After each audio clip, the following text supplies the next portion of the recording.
Hello guys, how are you all? Welcome back to my channel. So, today we are gonna see, what if Naruto was seduced by Predator Kushina?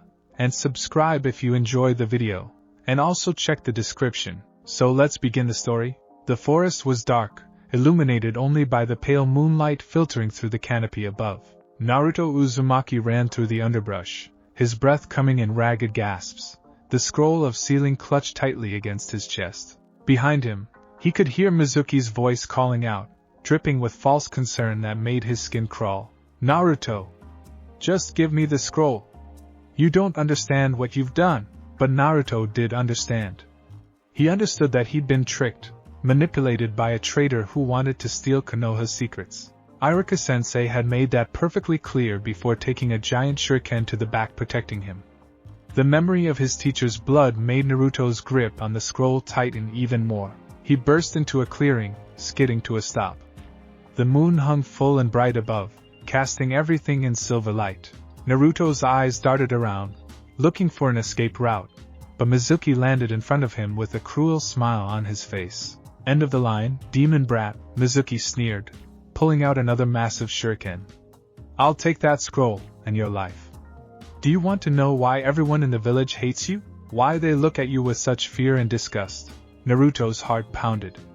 Part of him didn't want to know. Part of him had suspected there was a reason, something beyond just being an orphan or a troublemaker. 12 years ago, the fourth Hokage didn't kill the nine-tailed fox, Mizuki continued, his voice rising with malicious glee. He sealed it. Sealed it inside a newborn baby. He sealed it inside you. You're the nine-tailed fox. You're the monster that killed Iruka's parents, that destroyed half the village. The words hit Naruto like physical blows. His mind reeled, memories flashing through his consciousness. The hateful stares, the whispers, the shopkeepers who refused to serve him, the parents who pulled their children away from him. It all made terrible, horrible sense. That's why you'll never be accepted, Mizuki laughed. That's why you'll always be alone. You're not human. You're a monster wearing human skin. Naruto's hands trembled. The scroll fell from his grasp. His vision blurred with tears he refused to let fall. Was this his truth? Was this why? A sound cut through the clearing. It wasn't quite a sound actually, more like a distortion, a shimmer in the air itself. Both Naruto and Mizuki froze, their conflict momentarily forgotten as they looked around wildly. Then she appeared. The air seemed to peel back like a curtain, revealing a figure that made Mizuki stumble backward in terror. She was tall, easily over 7 feet, with a powerful, muscular build that spoke of countless battles. Her skin was a mottled reddish-brown, and her face was something from a nightmare, with 4 mandibles that spread outward from her mouth, revealing sharp teeth. Dreadlock-like appendages hung from her head, some decorated with small metal rings and beads. She wore minimal armor, a mesh bodysuit that left her arms and legs exposed, showing ritualistic scars and markings, and a metallic chest plate with strange symbols etched into it. But it was her eyes that captured Naruto's attention. They were intelligent, fierce, and focused entirely on him with an intensity that made his breath catch. There was something in those eyes, recognition, possession, determination. What the hell is that? Mizuki screamed, his earlier bravado completely evaporated. The creature, she was clearly female despite her alien nature, made a sound, a series of clicks and trills that seemed to come from deep in her throat. Then, to Naruto's shock, she spoke in perfect Japanese, her voice rough and accented but unmistakably feminine. You threaten what is mine, she said, her mandibles moving in a way that suggested speech was not their primary function. You call him monster. Weak. Prey. She took a step forward, and Naruto could now see the weapons adorning her body, wrist blades that extended with a metallic whisper, a spear strapped to her back, and what looked like a shoulder-mounted cannon of some kind. You are wrong. Mizuki threw his shuriken with a scream of terror. The massive blade spun through the air with lethal precision. The female creature didn't even try to dodge. She caught the weapon with one hand, the metal screeching as her clawed fingers dug into it. Then, with contemptuous ease, she crushed it, the shuriken crumpling like paper in her grip. Impossible, Mizuki whispered. You are not prey, she continued, advancing on the terrified Jonin. You are not Hunter. You are nothing. Her wrist blades extended fully, gleaming in the moonlight. You do not deserve clean death, but you threaten mine. For this you die. Wait. Naruto found his voice, stepping forward despite his own fear. Don't kill him. He's a traitor, but that's not your choice to make. The village will deal with him. The creature stopped, her head turning toward Naruto with an unreadable expression. For a long moment, she simply stared at him, and Naruto felt like he was being weighed and measured by something beyond his understanding. Then she clicked her mandibles in what might have been amusement. You defend one who would kill you. Who called you monster? Weak prey would beg for protection. Warrior shows mercy from strength. She seemed to consider this. As you wish. He lives. She moved faster than Naruto's eyes could follow. One moment she was several feet away, the next she was behind Mizuki.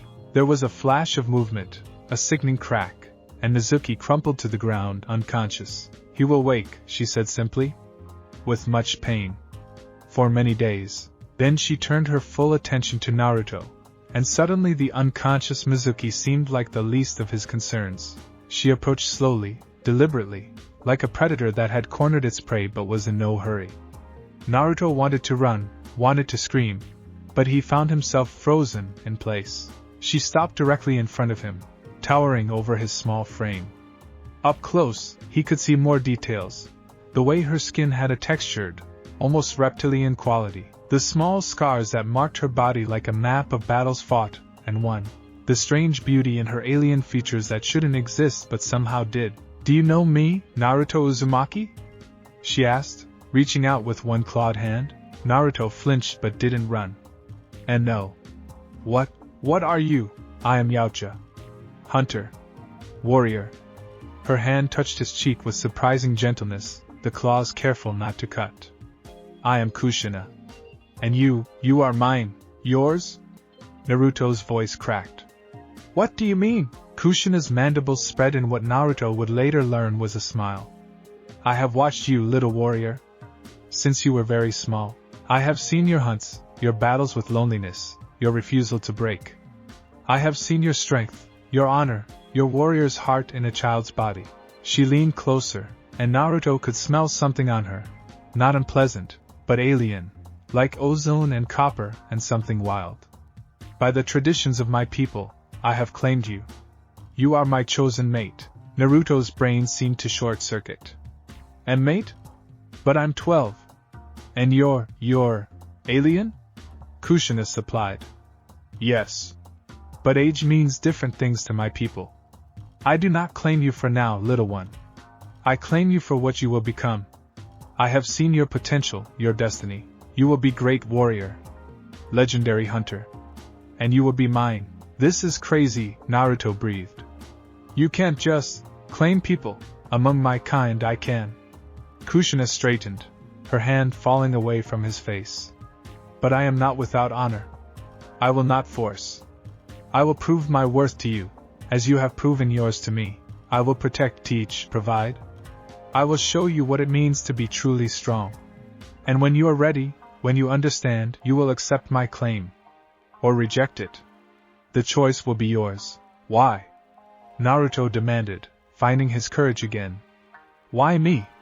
You said it yourself. I'm the nine-tailed fox. I'm a monster. Everyone says so. Kushina's roar made the trees shake. It was a sound of pure fury, of denial so violent that Naruto actually stumbled backward. When she spoke again, her voice was hard as iron. You are not monster. You are container. Vessel. You hold great power, yes, but that is not who you are. Monster is what acts without honor, kills without purpose, destroys for pleasure. You. She jabbed a clawed finger at his chest. You fight to protect. You refuse to surrender. You laugh in face of hate. That is not monster. That is warrior. That is why you are worthy. Why you are mine. Tears were streaming down Naruto's face now, but he didn't know why. Something about hearing those words, from this terrifying alien creature, broke something open inside him. All his life he'd wondered what was wrong with him. All his life he'd been called monster, demon, brat. And here was this hunter, this warrior from the stars, telling him he was worthy. I don't understand any of this, he whispered. Kushina knelt down, bringing herself closer to his eye level, though she still towered over him. You will. I will make you understand. But first, your teacher. He still lives? Iruka-sensei. Naruto had almost forgotten in the chaos. He's hurt. Mizuki threw a shuriken. Show me. Naruto didn't question how she knew he would obey. He just ran, and Kushina followed with an easy loping stride that covered ground effortlessly. They found Iruka propped against a tree, pale and bleeding but conscious. His eyes widened when he saw Kushina. Naruto, get away from. She's not going to hurt us, Naruto interrupted. I think. She helped. Mizuki's unconscious back in the clearing. You retrieved the scroll? Iruka asked weakly. Yes. And I learned a jutsu from it. Look. Naruto formed the hand seal, concentrating. Shadow clone jutsu. Kushina watched with interest as multiple copies of Naruto appeared in puffs of smoke. She clicked her mandibles appreciatively. Good technique. Creates real bodies, not illusions. Useful for overwhelming enemies. Or scouting. Or learning. She tilted her head. You have good instincts for battle. How do you know about ninja techniques? Iruka asked suspiciously, even as he pressed a hand to his wound. I have watched this village for many years, Kushina replied. Studied your ways. Your warriors. Your culture. I am hunter. I study my environment, my prey, my allies. She moved toward Iruka, who tensed, but she simply lifted him with ease. You need healing. I will carry you to village. Naruto will guide. The journey back to Konoha was surreal. Naruto led the way, occasionally glancing back at the bizarre sight of his teacher being carried like a child by an alien warrior who claimed to have chosen him as a mate. His mind was reeling with everything that had happened, the revelation about the Nine Tails, Mizuki's betrayal, Kushina's appearance. Naruto, Iruka said quietly as they walked. What she said about the Nine Tails. I wanted to tell you differently. More gently. It's true then? Naruto asked, not looking back. Yes. But that doesn't change who you are. You're not the fox, Naruto. You're you. You're my student, and I'm proud of you. He speaks truth, Kushina added. You are not your burden. Among my people, greatest warriors bear heaviest weights. It is honor, not shame. They emerged from the forest to find a group of ANBU waiting, their animal masks gleaming in the moonlight. They immediately took combat stances when they saw Kushina. Halt! Identify yourself. Kushina set Iruka down carefully before straightening to her full height. I am Kushina. Yautja warrior. I have lived in your village for 12 years, hidden, watching. I have harmed no one. I have taken nothing. Tonight, I revealed myself to protect what is mine. She gestured to Naruto. This one. Impossible, one of the ANBU breathed. The Hokage needs to be informed immediately. Yes, Kushina agreed. I wish to speak with your leader. To make formal claim. To establish terms. But first, the teacher needs healing. The traitor Mizuki is unconscious in the clearing, east direction, 200 meters. The stolen scroll is there also. The ANBU looked at each other, clearly unsure how to handle this situation. Finally, one of them nodded. Dog, take Iruka to the hospital. Hawk, retrieve Mizuki and the scroll. The rest of you, escort these two to the Hokage. And someone wake up the council. They're going to want to be there for this. Naruto found himself walking through the village in the middle of the night, flanked by ANBU, with a 7-foot-tall alien warrior walking beside him like it was the most natural thing in the world. People were staring from their windows, pointing and whispering. By tomorrow, the entire village would know about Kushina's existence. The Hokage's office was lit up, and Hiruzen Sarutobi stood waiting, still in his nightclothes but with his Hokage hat firmly in place. His eyes were sharp as they took in Kushina, showing no fear despite the alien's intimidating appearance. So, the old man said calmly, it seems we have a visitor who has been hiding in plain sight. Please come in. We have much to discuss. The meeting room was soon filled with people, the Hokage, several council members who had been hastily awakened, and various clan heads who had been summoned. They all stared at Kushina with varying expressions of fear, suspicion, and curiosity. Naruto stood next to her, feeling small and overwhelmed but stubbornly refusing to leave. Kushina showed no sign of intimidation. She stood tall and proud, her bearing that of a warrior meeting with equals, not a prisoner facing judgment. "I am Kushina of the Dark Blade clan," she began, her rough voice carrying clearly through the room. "I am Yaoja. You may know us from your legends as demons, monsters, or gods, depending on the culture. We are none of these things. We are hunters, warriors, travelers. We have visited your world for thousands of your years, seeking worthy prey and testing ourselves against the strongest your species can offer." "And you've been living in Konoha for 12 years? Hiruzen asked calmly. "Why reveal yourself now?" "Because tonight, my claim was threatened." Kushina's hand moved to rest on Naruto's shoulder. 12 years ago, I came to your village during the Ninetales attack. I watched the fourth Hokage sacrifice himself to seal the beast in this child. I watched the village turn its hate upon an infant who had done nothing but survive. And I saw potential, strength, fire in the soul. So I stayed. I watched him grow. I protected him from the shadows when hate turned to violence. I observed his battles, his growth, his unbreakable spirit, and by the traditions of my people, I claimed him as my chosen mate. The room erupted in outrage. "You can't be serious. He's a child. This is an abomination." Kushina's roar silenced them all. "Silence. I have claimed him for his future, not his present. Among my people, claiming a young warrior is great honor. It means I see his potential, his worth, and I stake my own honor on his growth. I will protect him, train him, provide for him, and when he is of age, when he is ready, he may accept or reject my claim. This is our way, and if we refuse to allow this," one of the council members demanded. "If we order you to leave our village?" Kushina's mandibles spread in a dangerous smile. "You may try. But I have lived here 12 years undetected. I know every street, every building, every secret passage. I have technology you cannot comprehend and skills honed over a century of hunts. If I wish to stay, I will stay. If I wish to take what is mine and leave, I will do so, and your walls will not stop me." She leaned forward. "But I do not wish to be enemy. I wish to make formal arrangement. I wish to live in your village openly, to contribute, to trade knowledge. In exchange, I claim Naruto Uzumaki as mine, to protect and train according to both our traditions."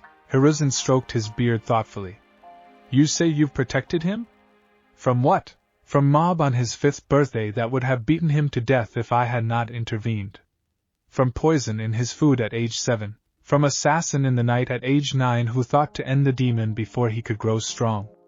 All of these I stopped, silently, leaving no trace. He has lived because I willed it." Naruto stared up at her in shock. You saved me?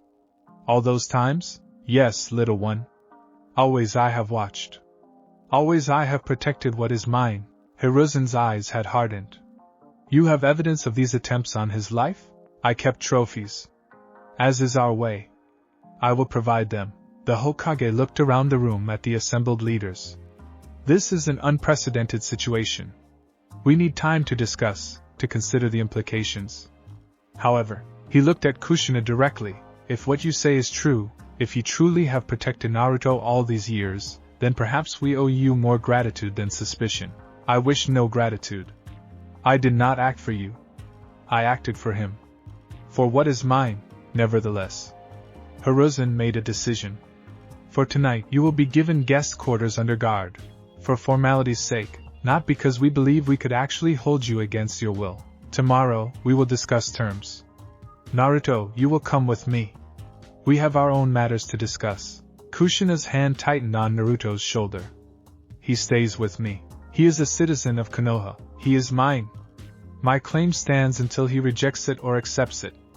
Until then, he is under my protection. This is not negotiable." The tension in the room was thick enough to cut. Finally, Hiruzen sighed. "Very well. But understand, Kushina of the Dark Blade clan, that you are now in the light. Your actions will be watched, judged. If you truly wish to live here, you will have to follow our rules. I will follow rules that have honor. I will not follow hate disguised as law. If your people attempt to harm what is mine again, I will respond. This is my only warning. It was a threat, but it was an honest one. Somehow, that made it easier to accept. The guest quarters were actually quite nice. A small apartment in a secure part of the village. The A&B guard station outside were more for show than anything else. Kushina prowled around the space, examining everything with a hunter's eye while Naruto sat on the couch, his mind still reeling. So, he finally said, "You're really an alien? From space?" "Yes." "And you've been watching me since I was a baby?" "Yes." "And you want to marry me? When I'm older? Bond with you, yes?" "Marriage is your word, but it is close enough. That's really weird." Kushina's mandibles clicked in what Naruto was starting to recognize as amusement. "Yes. But truth is often strange. Question is, does this truth frighten you?" Naruto thought about it. Really thought about it. This creature, Kushina, had just upended his entire world. She was alien, terrifying, completely outside his understanding of reality. But she had also called him worthy. Had protected him. Had looked at him like he mattered. "I don't know," he admitted. "I'm scared, yeah? But I'm also... I don't know. Curious? You said you'd train me? Teach me to be stronger." "Yes. I will teach you to hunt, to fight, to survive. I will teach you honor, strategy, tradition.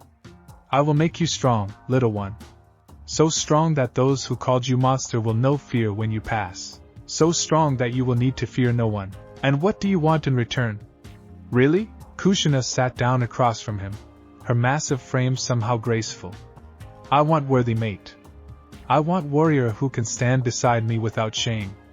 I want partnership built on strength, honor, respect. These things you can become. These things you will be.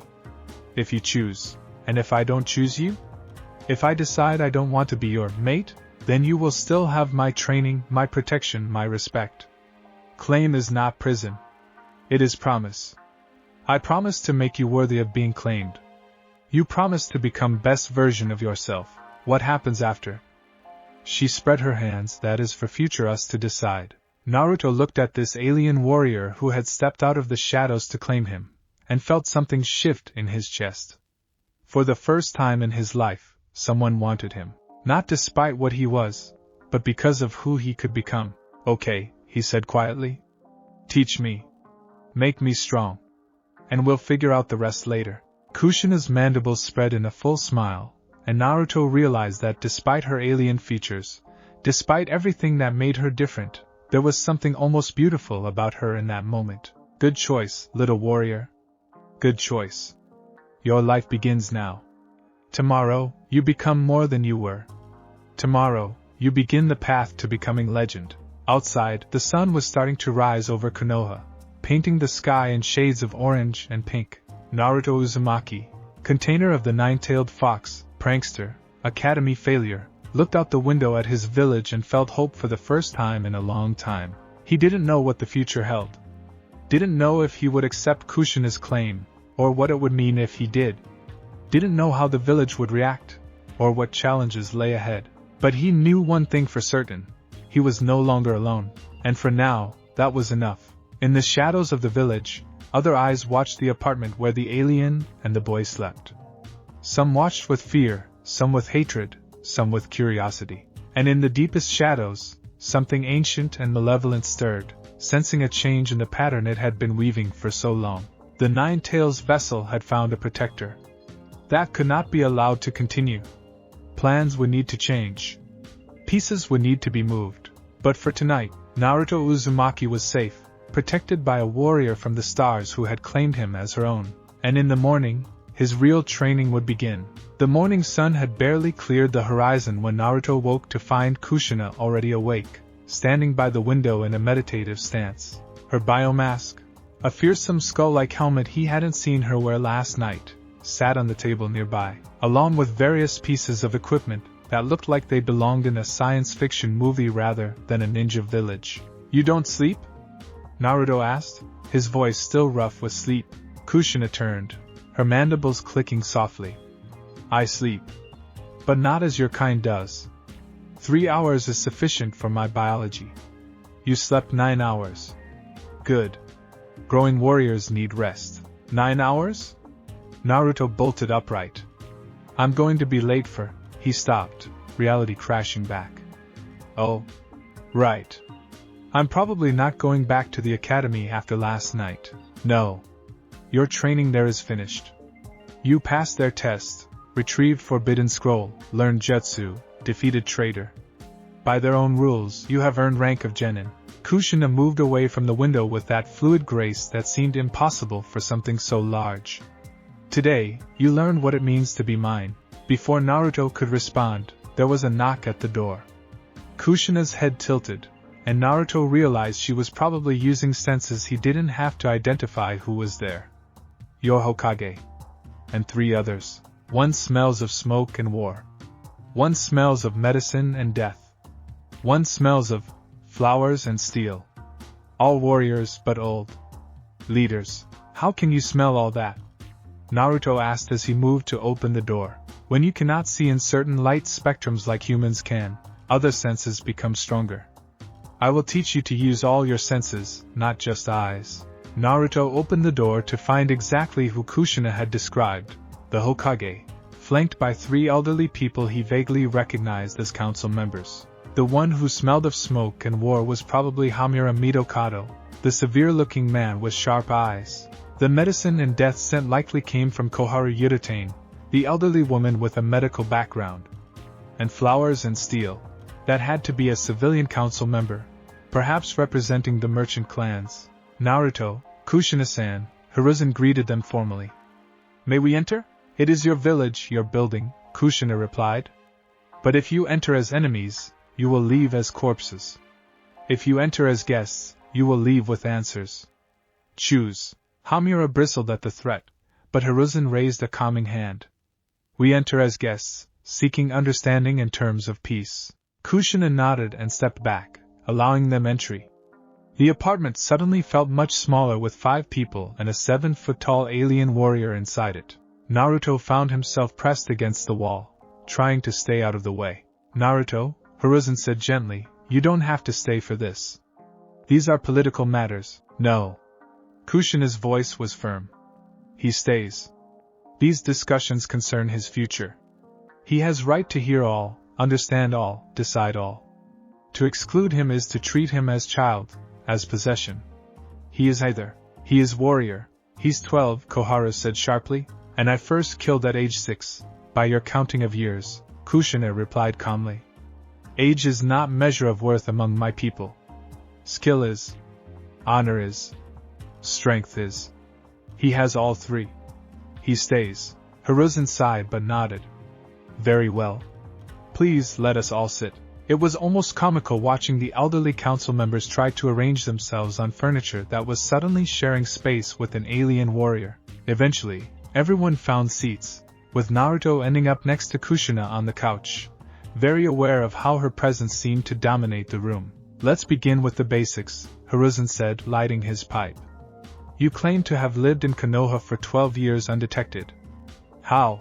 Kushina reached for her biomask and placed it on her head. Immediately, her body seemed to shimmer and vanish, though Naruto could still feel the couch compressed under her weight next to him. Active camouflage technology. Light bends around me. To your eyes, I am invisible. To your sensors, I register as empty space. Also, she deactivated the cloak, reappearing. I spent first 6 months learning your language, your customs, your architecture. I claim territory in your forest of death, where few venture. I hunted there, lived there, watched from there.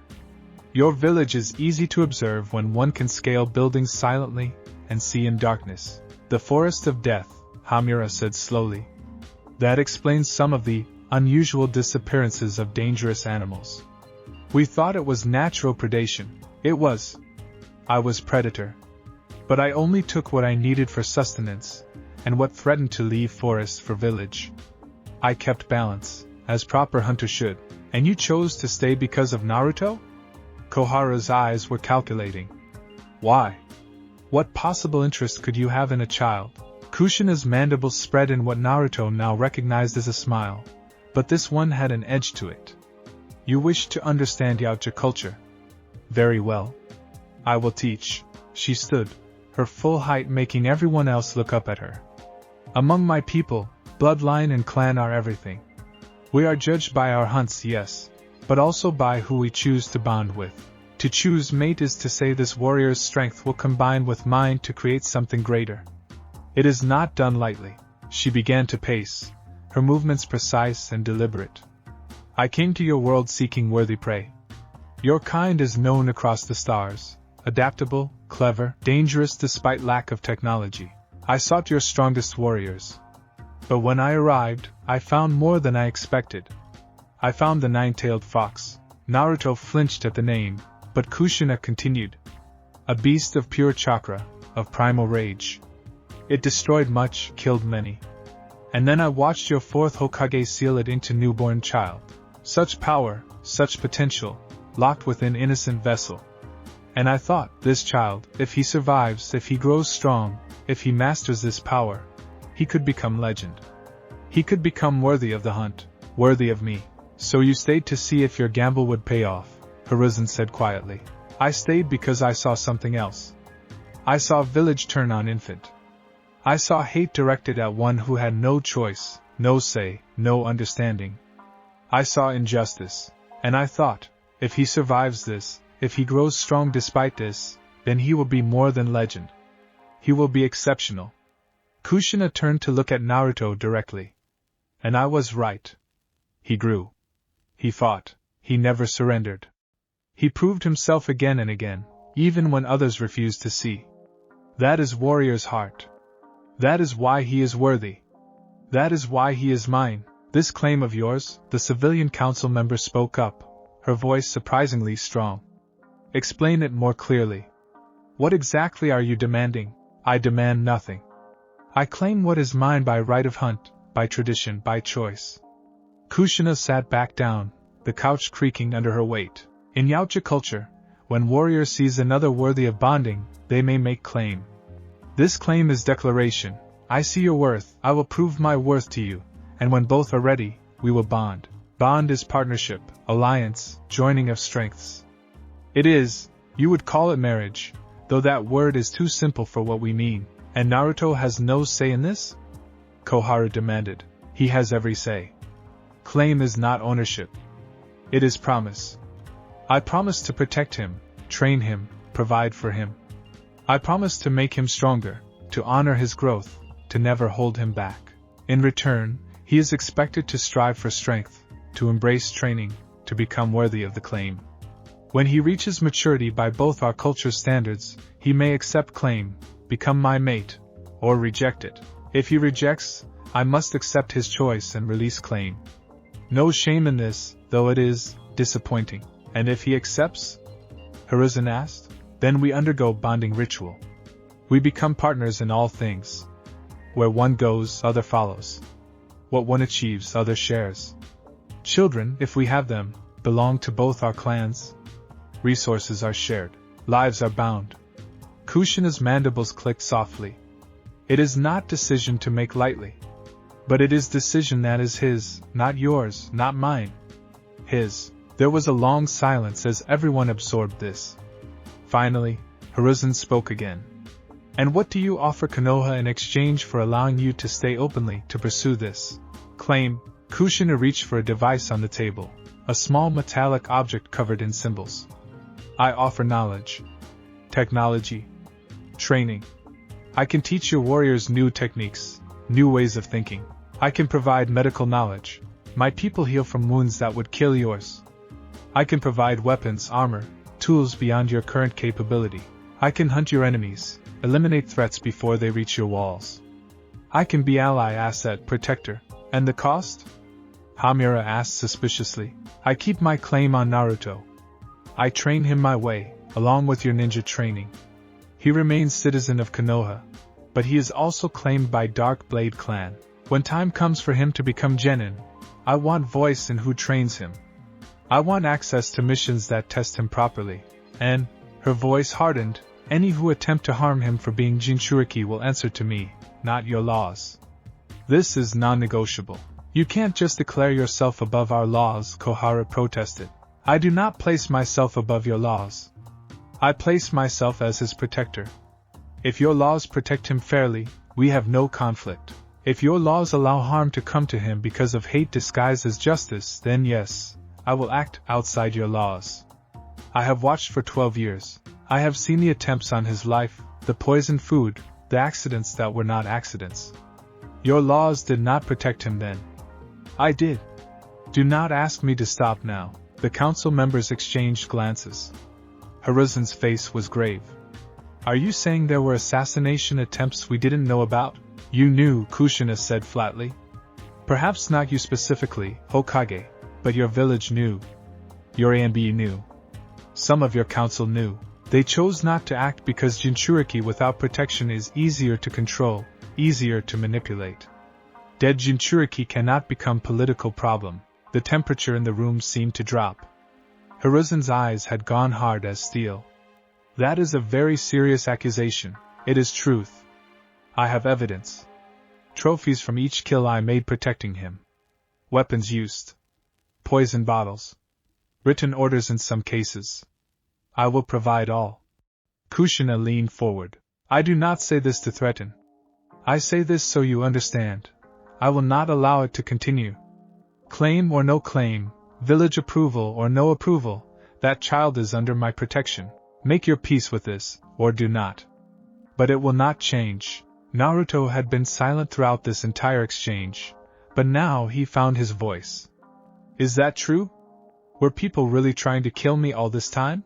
Hiruzen's face softened as he looked at the boy. I knew there were incidents. I did what I could to protect you, Naruto. But I didn't realize the extent of it. For that I apologize.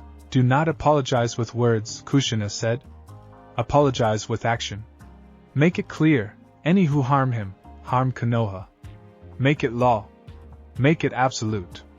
Then your words have meaning. You ask for preferential treatment. Hamura began. I ask for basic protection. Kushina's roar shook the windows. I ask for child to not be murdered for circumstances beyond his control. This is not preferential treatment. This is basic civilization. If you cannot provide this, then your village is not worthy of his loyalty. And I will take him somewhere that is. That sounds like a threat, the civilian council member said coldly. It is reality. I can leave your village whenever I choose. I can take him with me. You cannot stop me. I choose to stay, to offer alliance, to work within your systems. But I will not compromise his safety, never. Make your choice. The room fell silent again. Naruto could feel the tension, thick enough to cut with a knife. Finally, Hiruzen stood, his decision made. Very well. Here are my terms. You may stay in Konoha openly.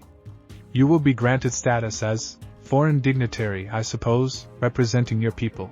You may pursue your claim on Naruto, but he will continue his training as a ninja of Konoha. When he becomes a genin, we will discuss his team placement, and you may have input but not final say. We must balance his needs with team dynamics. You may train him in your ways, but he must also train in ours. And yes, he looked at his council members, his voice brooking no argument. I will issue an immediate decree. Any harm that comes to Naruto Uzumaki will be treated as an attack on a Konoha shinobi and prosecuted to the fullest extent. This protection extends to all Jinchuriki and will be retroactive. Any past crimes will be investigated. Hamura looked like he wanted to protest, but Kohara placed a hand on his arm.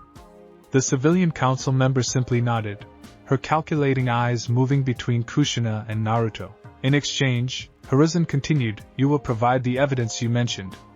You will share some of your knowledge and technology with our research division. You will not hunt in our territory without permission, except in self-defense. And you will attend regular meetings with myself and the council to ensure understanding between our peoples. Are these terms acceptable? Kushina considered for a long moment, then extended her hand in the human gesture of agreement.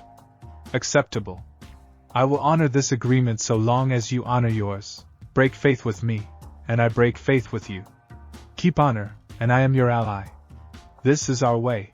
Hiruzen shook her hand, his smaller human hand completely engulfed by her clawed grip. Then we have an accord. Welcome officially to Konoha, Kushina of the Dark Blade clan. After the council members left, Naruto finally let out the breath he'd been holding. That was intense. That was politics, Kushina replied. Among my people, such things are simpler. Challenge is issued. Challenge is answered. Winner decides. But you humans, you talk and talk and talk. It is exhausting. So what happens now? Naruto asked. Now you eat. Then, we begin your real training. Kushina stood and moved to a pack in the corner that Naruto hadn't noticed before. From it, she pulled what looked like dried meat. This is prey I hunted in your forest. Prepared according to my traditions. It will build strength, increase endurance. Eat. Naruto took the offered meat hesitantly. It smelled strange but not bad, smoky, with spices he didn't recognize. He took a bite and was surprised by how good it tasted. This is really good, of course. Proper preparation of kill is mark of good hunter. Food is not just fuel, it is respect for prey that gave its life. You will learn to hunt, to kill cleanly, to prepare your kill with honor. All of this is part of being warrior. As Naruto ate, Kushina began to lay out various pieces of equipment. These are training tools. Some are traditional Yautja weapons. Some are devices for building strength, speed, senses. Some are simply for survival. We will start with basics, physical conditioning, sensory awareness, basic combat forms. Then we advance to weapons, tactics, hunting techniques. Eventually, when you are ready, we begin training with advanced technology. How long will all this take? Naruto asked around a mouthful of meat. Years. Proper warrior training among my people takes decades. But you also have ninja training, which has its own merits. We will combine both. Make you something new, something neither pure Yautja nor pure ninja, but synthesis of both. You will be unique. Legendary. No pressure, right? Naruto said with a nervous laugh. Kushina's mandibles clicked in amusement. Much pressure. But you are strong. You will endure. Come, finish eating. We begin. The beginning turned out to be brutal. Kushina led Naruto to one of Konoha's training grounds. Training Ground 44, better known as the Forest of Death. The guards at the entrance took one look at Kushina and immediately stepped aside, their fear obvious despite their training. This is where I lived for 12 years, Kushina explained as they entered the dense forest. This is where you will train. Real training happens in real danger. Your academy taught you in safety, with soft mats and practice weapons. I will teach you in wilderness, with real threats and real consequences. Wait, real consequences? Like what? Like if you fail to dodge, you get hurt. If you fail to sense predator, you get attacked. If you fail to find food, you go hungry. This is how warriors are forged, through challenge, through adversity, through overcoming real obstacles. Do not worry. I will not let you die. But I will let you learn through experience. Pain is excellent teacher. Naruto swallowed hard. He'd always wanted to be stronger, but this was different from anything he'd imagined. Okay. What do we do first? First, you learn to be aware. Stand here. Close eyes. Naruto did as instructed. Immediately, the forest seemed to come alive with sounds he normally ignored. Birds calling, leaves rustling, insects buzzing, something moving through underbrush in the distance. Tell me what you hear, Kushina instructed. Birds. Wind. Something moving, maybe a rabbit? Good start. Now deeper. Listen not just with ears but with whole body. Feel air movement on skin. Smell the forest. Open yourself to environment. Naruto tried, really tried. Slowly, he became aware of more. The way the air moved differently when blocked by trees. The smell of earth and decay and growth all mixed together. The subtle vibrations in the ground from various animals moving about. There's something big to the left. Heavy footsteps. And something flying overhead. And he concentrated harder. Water. There's water somewhere nearby. I can smell it. Excellent. Your senses are already better than average human. The fox inside you enhances them. You have been using this unconsciously all your life. Now we make it conscious, controlled. Keep eyes closed. I am going to move around you. Point to where I am. It was harder than Naruto expected. Kushina moved with absolute silence, but there were still clues, displaced air, the faintest scent of ozone and copper, even the feeling of being watched. He pointed, sometimes right, sometimes wrong, but gradually getting better. They spent 2 hours just on sensory training. Then Kushina moved to physical conditioning. Your academy taught you exercises. Running, push-ups, basic strength training. This is foundation, yes, but not enough. You will need more strength, more speed, more endurance. You will be fighting opponents larger and stronger than you. Technique alone is not enough. You need power behind your strikes. What followed was the most exhausting workout of Naruto's life. Kushina had him running through the forest, not on paths but through actual wilderness, climbing over fallen trees, ducking under branches, leaping across streams. When he thought he couldn't run anymore, she had him doing exercises that left his muscles screaming, push-ups with her pressing down on his back, sit-ups while holding rocks, squats while carrying logs. I can't do anymore. Naruto gasped, collapsed on the ground. Yes, you can. This is where real training begins, when body says stop but will says continue. This is where warriors are separated from those who dream of being warriors. Get up. I can't. Kushina's roar made birds flee from nearby trees. Get up. You think enemy will wait for you to rest? You think danger will pause because you are tired? Get up or admit you are not worthy of my claim. Something in those words hit Naruto like a lightning bolt. Not worthy? After everything, after she'd said he was exceptional, was she taking it back? No. No, she was testing him, seeing if he meant it when he said he wanted to be strong. With a groan that was half determination and half agony, Naruto pushed himself to his feet. His legs shook. His arms felt like rubber. But he stood. Again, Kushina said, her voice softer but still firm. 10 more. 10 more what? Naruto asked weakly. Everything. 10 more of what I just had you do. Then we rest. Then we continue. It was hell. Pure, absolute hell. But Naruto did it. 10 more sprints through the forest. 10 more sets of exercises, and when he finally collapsed at the end, unable to move, Kushina knelt beside him with something that might have been pride in her alien features. Good. You have warrior's will. Body will catch up to spirit in time. Rest now. Drink this. She handed him a container filled with some kind of liquid that glowed faintly blue. What is it? Naruto asked suspiciously. Medicine. Energy restoration formula. It will help muscles recover faster, reduce lactic acid buildup, replenish electrolytes. My people developed it for training young warriors. Drink. Naruto drank. It tasted like mint and electricity, and something he couldn't identify. But almost immediately, he felt the burning in his muscles ease. Not disappear, but become manageable. Wow. That's amazing. Technology has its uses. Now, while you rest, we talk. You have questions. I see them in your eyes. Ask. Naruto had about 1,000,000 questions, but one kept pushing to the forefront. Why me? Really? I mean, you said about the 9 tails and potential and all that, but there are lots of strong people in the village. People who are already warriors. Why claim someone like me? Kushina settled into a sitting position, her legs crossed in a way that reminded Naruto of meditation poses.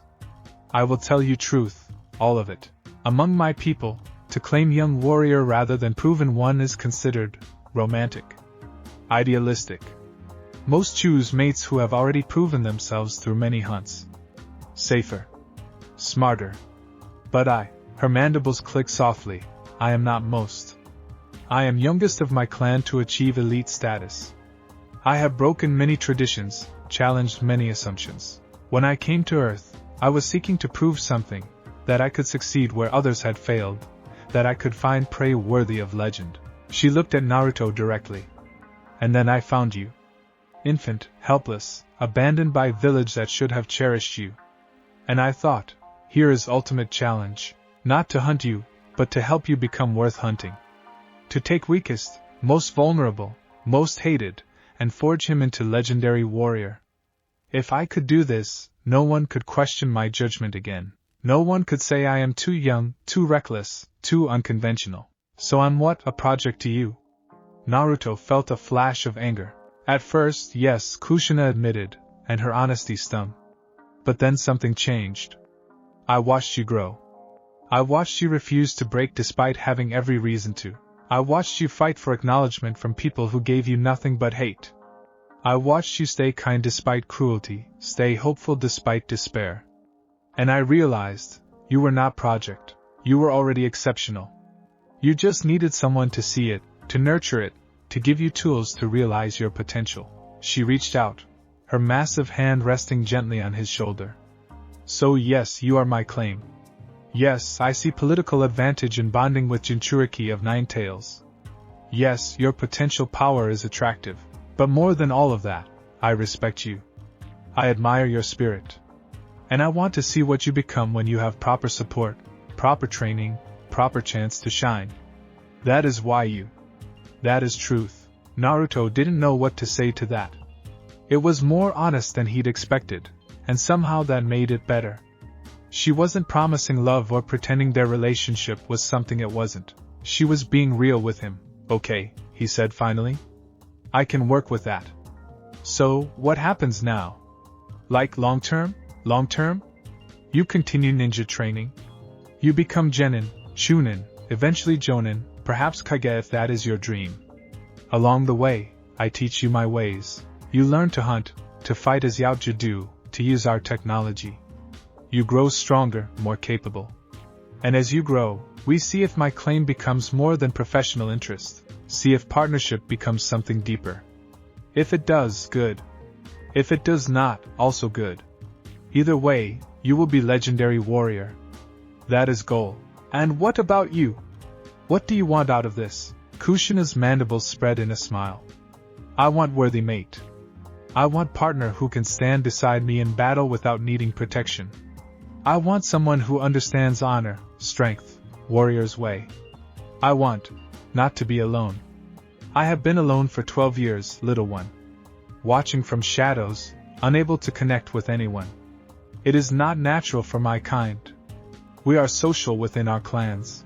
To be isolated, even by choice, it is hard. So I want connection. I want belonging. I want family. The word family hit Naruto hard. He'd never had family. Never had anyone who chose him, who wanted him around. And here was this alien warrior, terrifying and powerful and completely outside his understanding, saying she wanted that with him. I think, Naruto said slowly, I think I can understand that. I've always wanted family too. Someone to come home to. Someone who gives a damn if I live or die. Maybe we can figure this out together? That is my hope, Kushina replied. Now, rest time is over. We continue training. Next lesson, basic combat forms. Naruto groaned but got to his feet. His muscles protested, but the glowing medicine had definitely helped. What kind of combat forms? Yaoja hand-to-hand techniques. We do not have many formal styles like your martial arts. Each hunter develops own style based on body type, preferences, experience. But there are basics all learn. How to strike with maximum force. How to use opponent's size against them. How to kill quickly and efficiently. How to disable without killing when honor demands. All of this you will learn.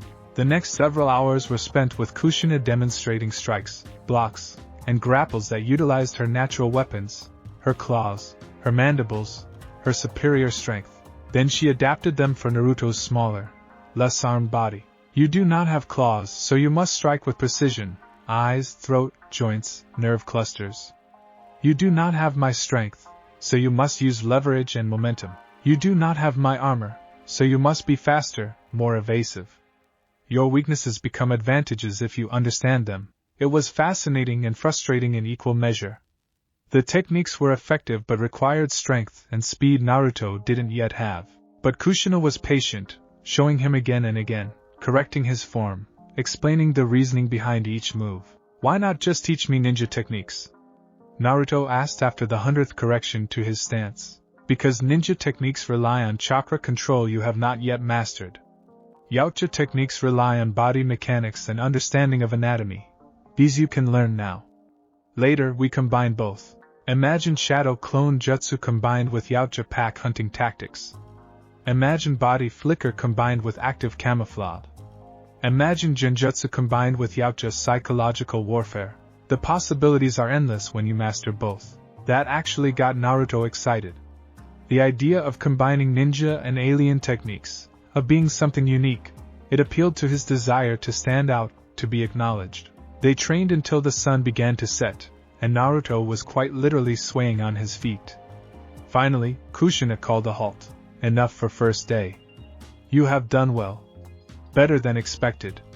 Tomorrow, we train again. Day after, you meet with Hokage to discuss Jonin status. But for now, rest, eat, recover.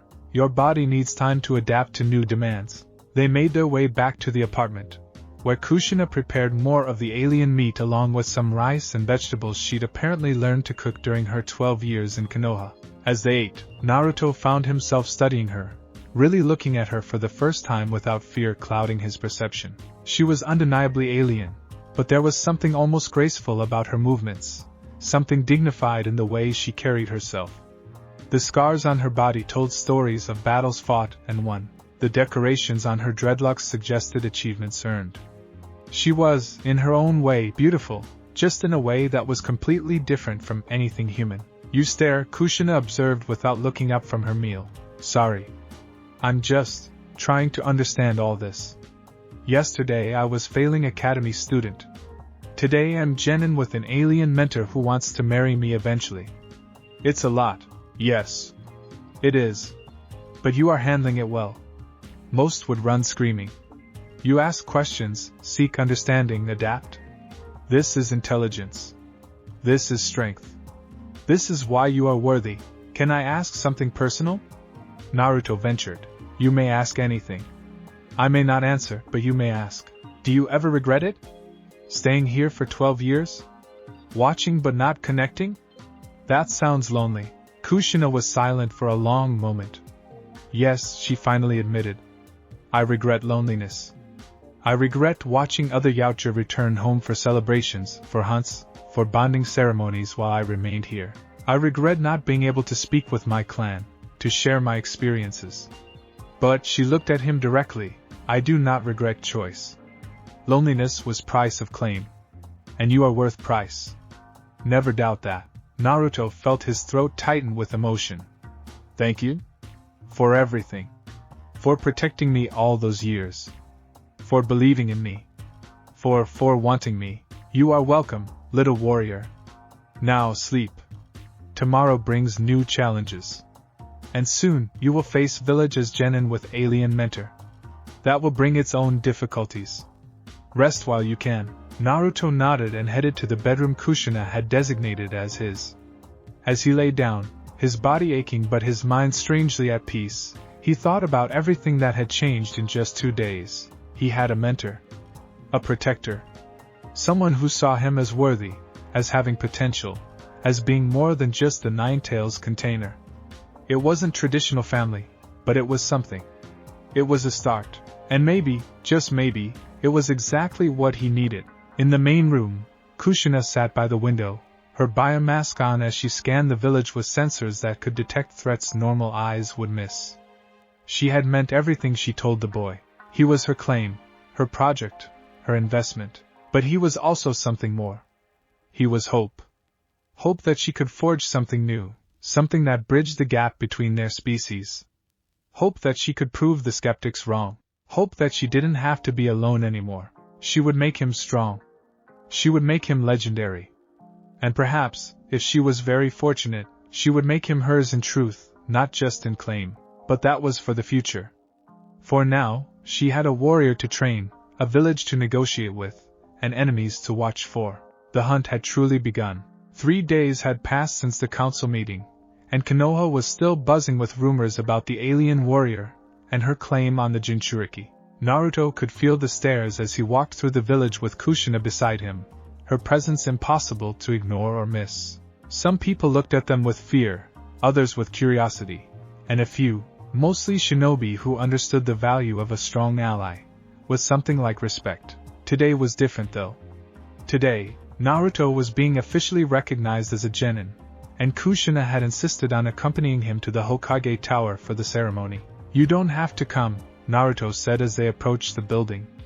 I mean, I can handle getting my headband on my own. I go where you go, Kushina replied firmly. Until you are strong enough to not need protection, I am your shadow. Besides, her mandibles clicked in amusement. I wished to see faces of those who doubted you when you receive recognition you earned. Naruto couldn't help but grin at that. Having someone in his corner, someone who actively wanted to see him succeed, was still a novel experience. They entered the tower and made their way to the Hokage's office, where Hiruzen waited along with Iruka, who was still recovering from his injuries but insisted on being present. Naruto, Hiruzen greeted warmly. Iruka-sensei tells me you mastered the Shadow Clone Jutsu in just a few hours. That's quite an achievement. It wasn't that hard once I understood the hand seals, Naruto said, trying to sound modest and failing completely. I made like 1,000 clones. 1,000? Iruka looked startled. Naruto, even experienced Jonin can't maintain that many clones. How did you? He paused, glancing at Kushina. The 9 tails? Likely, Kushina confirmed. Large chakra reserves are necessary for mass clone technique. The fox provides this. He should learn to use this advantage properly. Many clones mean many training sessions happening simultaneously. Could accelerate learning significantly. Hiruzen's eyes sharpened with interest. That's actually an excellent point. The Shadow Clone Jutsu is forbidden partly because of the chakra drain, but also because the memory feedback can be overwhelming. But if Naruto can handle it, we will test gradually, Kushina said. Push limits without breaking mind. Is good training for mental discipline as well as chakra control. Indeed. Hiruzen pulled out a Konoha headband from his desk. Naruto Uzumaki, by your actions in retrieving the scroll of sealing, defeating the traitor Mizuki, and demonstrating mastery of a Jonin-level technique, I hereby recognize you as a genin of Konohagakure. Wear this headband with pride, and remember that you carry the will of fire within you. Naruto took the headband with trembling hands. This was it. This was what he'd been working toward for years. He tied it around his forehead, the metal plate cool against his skin, and felt something settle in his chest. He was a ninja now. A real ninja. Congratulations, Naruto, Iruka said with a genuine smile. I'm proud of you. However, Hiruzen continued, we now face the question of your team placement. Traditionally, genin are placed in 3-person teams under a Jonin instructor. But your situation is unique. Because of me, Kushina said flatly. You fear I will interfere with team dynamics. Or that other genin will fear me. Or that I will try to control his missions. All valid concerns, Hiruzen admitted. But more than that, we need to consider what's best for Naruto's development. A team would provide valuable experience in cooperation and tactics, but having you as an additional mentor could also provide advantages no other genin has access to. I have a proposal, Kushina said. Allow him to be placed on team. I will not interfere with team training or standard missions, but for special training, for dangerous missions, for times when he needs my specific skills, I am available. Best of both worlds. He learns teamwork, but also has access to my knowledge. And what about the trial you mentioned yesterday? Hiruzen asked. You said something about needing to formalize your claim through a traditional hunt? Naruto perked up at this. Kushina had mentioned the trial briefly during training, but hadn't explained what it actually involved. Yes. Among my people, when claim is made on young warrior, there must be trial of strength. It proves claimant is worthy of being mentor and protector.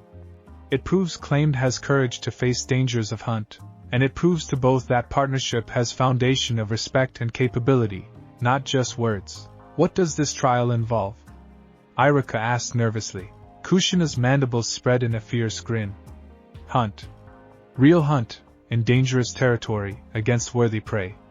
Naruto must track, fight, and survive for 3 days while I observe and protect from distance. If he succeeds, claim is validated in eyes of my people.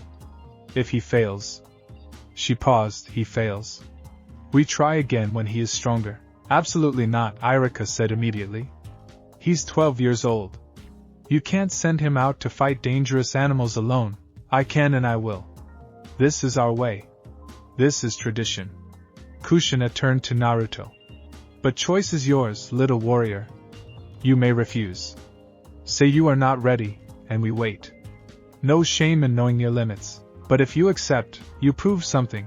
To me, to yourself, to all who doubt you. Naruto's mind raced. 3 days alone in the wilderness, hunting something dangerous, with Kushina watching but not helping unless his life was truly in danger. It sounded terrifying. It also sounded exactly like the kind of challenge that would prove he wasn't just some lucky kid who stumbled into passing the Jonin exam. What would I be hunting? He asked. Not what. Where? Kushina pulled out a map from her equipment pack and spread it on the Hokage's desk. It showed a region outside Fire Country, in a mountainous area between Fire and Earth territories. Here, the Howling Peaks. Dangerous terrain, home to predators both animal and bandit. You must survive 3 days, hunt food, build shelter, defend yourself. I will observe. I will intervene only if you face certain death. Everything else you handle. That's insane, Iruka protested. Hokage-sama, you can't allow this. But Hiruzen was studying the map thoughtfully. The Howling Peaks are technically unclaimed territory. No political complications if something happens there. And if Kushina is watching, he looked at the Yaoja warrior. You swear you'll keep him safe? That you won't let him die for the sake of tradition? I swear on my honor as the lead hunter of the Dark Blade clan. He is my claim. His death is my failure, my shame. I will guard him with my life if necessary. But I will also let him struggle, let him face danger, let him grow. That is point of trial. Naruto? Hiruzen asked. What do you think? Naruto looked at the map, then at Kushina's fierce alien features, then at Iruka's concerned face. This was a test. Not just of his skills, but of his resolve. Did he really want to be a legendary warrior? Did he really want to walk this path? I'll do it, he said, trying to sound more confident than he felt. When do we leave? Tomorrow at dawn, Kushina replied immediately. Today you spend with your team assignment. Meet them, train with them, establish bonds. Tonight, I teach you basic survival skills. Tomorrow, we travel to the peaks. Trial begins at sunset. Hiruzen nodded slowly. Very well. I'll allow this, but on 2 conditions. First, you take a radio beacon. If something goes catastrophically wrong, we need to be able to send backup. Second, Kushina, you provide us with daily check-ins. We need to know Naruto is still alive. Acceptable, Kushina agreed. Radio beacon may be worn but not used by him except for true emergency. I will check in each evening at sundown. Is fair compromise. Then it's settled. Hiruzen turned to Naruto. Your team assignment is Team 7. You'll be working with Sasuke Uchiha and Sakura Haruno under Kakashi Hatake. They're meeting at Training Ground 3 in 1 hour. Don't be late. Training Ground 3 was already occupied when Naruto arrived. Sasuke Uchiha sat on a wooden post, looking brooding and aloof as usual. Sakura Haruno stood nearby, clearly trying to get his attention and failing. Both looked up when Naruto approached with Kushina towering behind him. Sakura's scream could probably be heard across the village. What is that? She shrieked, pointing at Kushina with a trembling hand. That is Kushina, Naruto said, trying to sound casual. She's, kind of my mentor. And also an alien warrior from space who's been living in the forest of death for 12 years. Sasuke was on his feet instantly, Sharingan activating as he dropped into a combat stance. Enemy? Stand down, Uchiha, Kushina said, her voice carrying an edge of command. I am ally to Konoha. I am claimed mentor to Naruto. I am not threat unless you make yourself one. Sharingan? Kushina's head tilted with interest. Blood limit that copies techniques and predicts movement. Impressive. But eyes alone do not make warrior. You have skill to match your bloodline? Sasuke's jaw clenched. I'm the top graduate of our academy class. Naruto corrected with perhaps more satisfaction than necessary. I got promoted early, remember? Technically that makes me a genin before you. You cheated.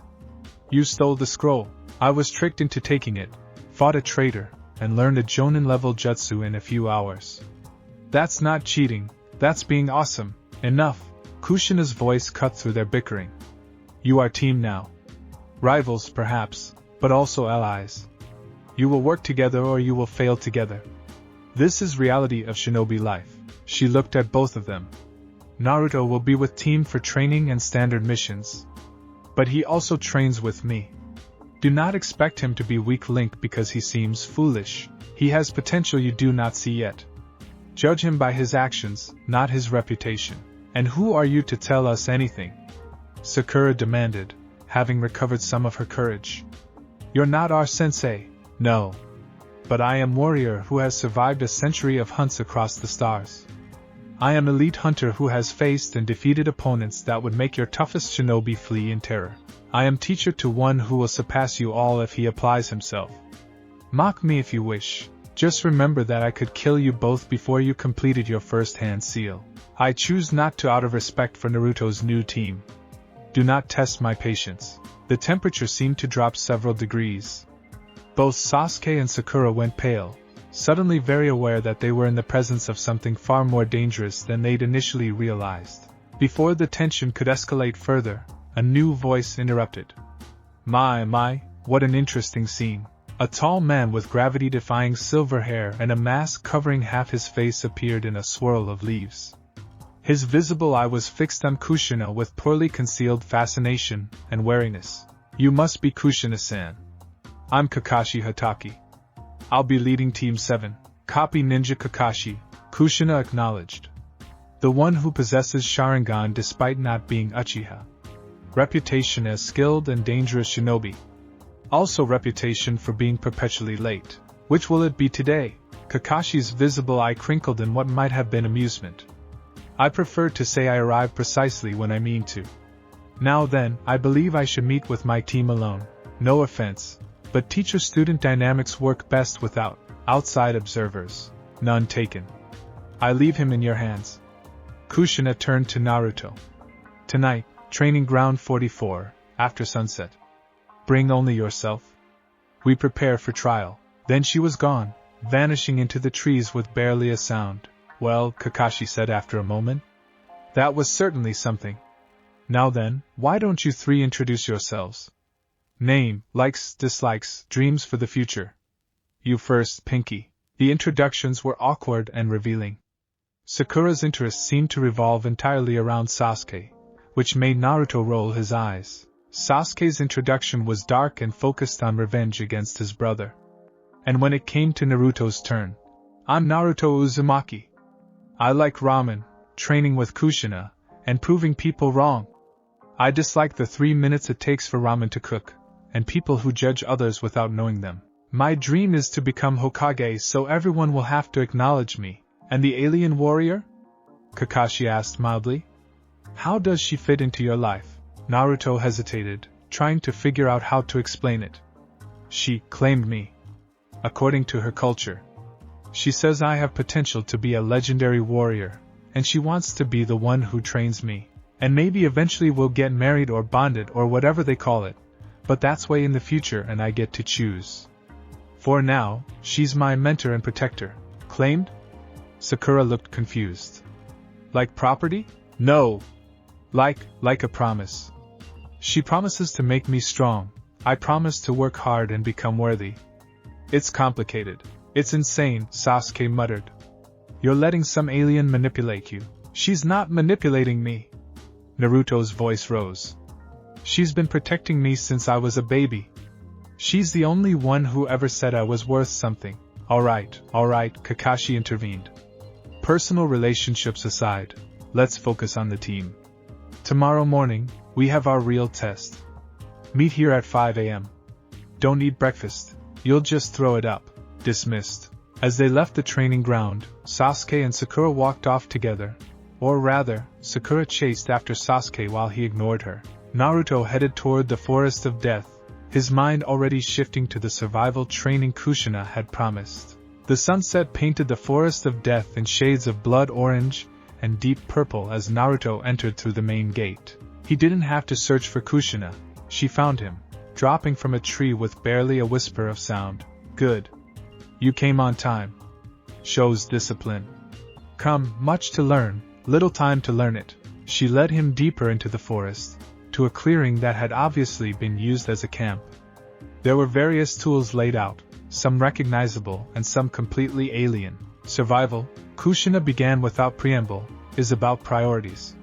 Shelter, water, fire, food. In that order, you can survive 3 weeks without food, 3 days without water, 3 hours without shelter in harsh conditions. So we start with shelter. What followed was an intensive crash course in wilderness survival. Kushina showed him how to identify suitable locations for shelter, elevated ground to avoid flooding, protected from wind, near water but not too close. She demonstrated how to build several types of shelters using nothing but natural materials and a basic knife. Your ninja tools are useful but limited. Knife is most important tool. Learn to use it well. Can build shelter, prepare food, create weapons, defend yourself. Never be without good blade. She handed him a knife unlike anything he'd seen before. The metal seemed to shimmer with an iridescent quality, and the edge was so sharp it made his academy kunai look like butter knives by comparison. This is traditional Yautja hunting knife. Forged from metal found only on our home world.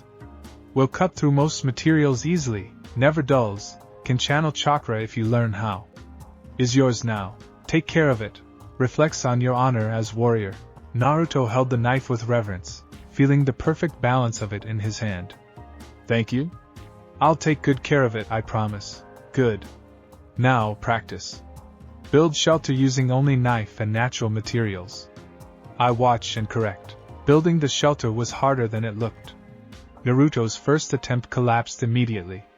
His second leaked terribly when Kushina simulated rain by dumping water on it. His third was finally deemed adequate for survival but not for comfort. Better, Kushina acknowledged. With practice you will improve.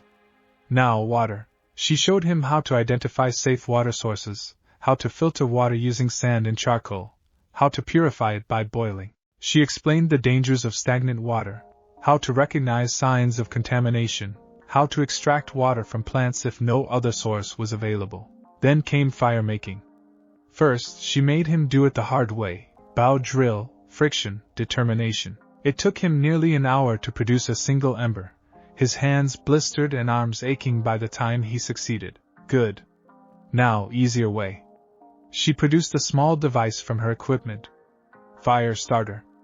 Uses focused energy to ignite materials. Much faster. But you must know hard way first.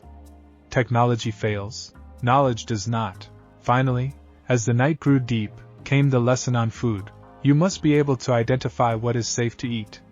Plants, insects, animals. Must know how to trap, how to hunt, how to kill cleanly and prepare properly. Wasted food is dishonor to prey that died for you. She walked him through the forest, pointing out edible plants and poisonous ones, showing him the subtle differences that could mean survival or death. She demonstrated how to set snares for small game, how to fish with improvised tools, how to identify animal tracks and predict behavior. Tomorrow, you will need all of this. The howling peaks are unforgiving. Temperature drops at night. Predators hunt at dusk and dawn. Water sources are scarce. You will be tested. You will suffer, but you will survive because I have taught you how. Understand? I understand, Naruto said, his mind swimming with information. Kushina, why are you doing this? Really? You could just train me in combat. Why teach me all this survival stuff? Kushina sat down, her large form somehow graceful despite the lethal power it contained. Because survival is foundation of all warrior skills. You cannot fight if you are starving. You cannot complete mission if you are dead from drinking bad water. You cannot protect others if you cannot first protect yourself. These are basics. Fundamentals. Everything else builds on this. She looked up at the stars, barely visible through the forest canopy. Also, I want you to understand something important. Power is not just about strength or techniques. Power is about self-sufficiency, about not needing to rely on others for basic needs.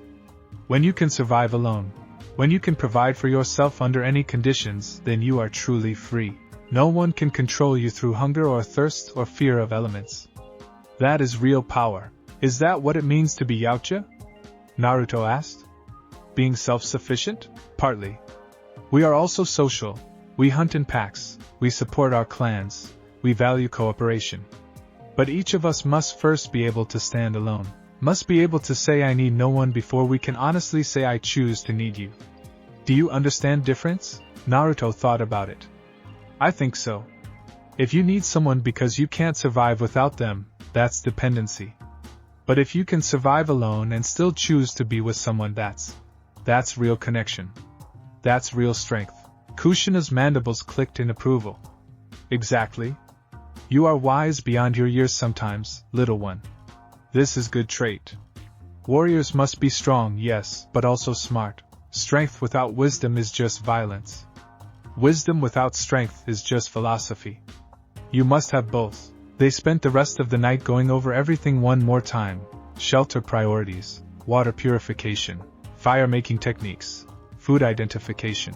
By the time dawn approached, Naruto's head was stuffed full of information, but he felt more confident. He had knowledge now. Tools. A chance. Get some sleep, Kushina instructed. Few hours at least. This afternoon, we travel to the peaks. Tonight, trial begins. Rest while you can. The journey to the Howling Peaks took most of the afternoon. Kushina moved through the trees with Naruto keeping pace as best he could, his endurance already improving from days of brutal training. As they approached the mountains, Naruto could see why they were called the Howling Peaks. The wind whipped through the rocky formations, creating an eerie, wailing sound that seemed almost alive. This place gives me the creeps, Naruto admitted. Good. Fear keeps you alert. Overconfidence kills. Kushina stopped on a cliff overlooking a valley. Down there. That is your proving ground. 3 days. You must build shelter, find water, hunt food, defend yourself from whatever threats arise. I will be watching from distance. I will not help unless you face certain death. Everything else you handle alone. She pulled out a small device and attached it to his jacket. Radio beacon. Do not use it unless you are truly dying. Using it before then means you failed trial. Understand? Understand, Naruto said, his throat suddenly dry. Good. She reached into her pack and pulled out a survival kit, a water skin, the knife she'd given him, a small fire starter, a length of rope, and a tarp. These are permitted. Tools are not cheating. Knowing how to use them is what matters. Everything else you must acquire from environment. The sun was setting, painting the peaks in shades of red and gold. Kushina placed a hand on Naruto's shoulder, her claws careful not to cut. You can do this, little warrior. I would not send you if I thought otherwise. Trust your training. Trust your instincts. Trust yourself. 3 days. Then you return to me victorious, and no one can question your worth. Go. Naruto took a deep breath, adjusted his pack, and started down the cliff path into the valley. He didn't look back. He couldn't. If he looked back, he might lose his nerve. The trial had begun. The first night was the hardest. Naruto found a decent spot for shelter, a rocky overhang that provided protection from wind and rain. He managed to build a basic lean-to using the tarp and some branches, creating something that was at least functional if not comfortable. Water was his next priority. He'd seen a stream on his way down, so he carefully made his way there as twilight deepened. The water was cold and fast-moving, good signs. He filled his water skin, then used the techniques Kushina taught him to filter it through sand and cloth before boiling it over a small fire. The fire had taken him almost 2 hours to start properly. His hands were shaking from cold and nervousness, making the process even harder. But finally, he managed to coax a flame to life, and the warmth was almost worth the effort. Food would have to wait until morning. He'd set some snares near what looked like animal trails, but catching anything on the first night was unlikely. His stomach growled, but he had emergency rations, the dried meat Kushina had given him. He allowed himself a small portion, knowing he needed to conserve his supplies. As darkness fell completely, the sounds of the peaks became more pronounced. The wind howling through the rocks. Something large moving in the underbrush. The distant cry of a predator bird. Every sound made him jump, made his hand reach for the knife at his belt. "This is insane," he muttered to himself. "I'm 12 years old. I should be sleeping in a bed, not camping in monster-infested mountains." But even as he thought it, part of him felt alive. More alive than he'd ever felt in the village. This was real. This was a genuine test of his abilities, his learning, his worth. No one was going to pass him out of pity or fail him out of hate. This was pure, survive or fail. Simple. Honest. He fed the fire another branch and settled in for a long night, the knife within easy reach. From a cliff overlooking the valley, Kushina watched through her biomask's enhanced vision. She could see Naruto huddled by his small fire, could see the shelter he'd built, could see his thermal signature showing he was cold but not dangerously so. Pride swelled in her chest. He'd done well so far. Better than she'd expected for someone with only one night of crash course survival training. The shelter was adequate. The water procurement had been textbook.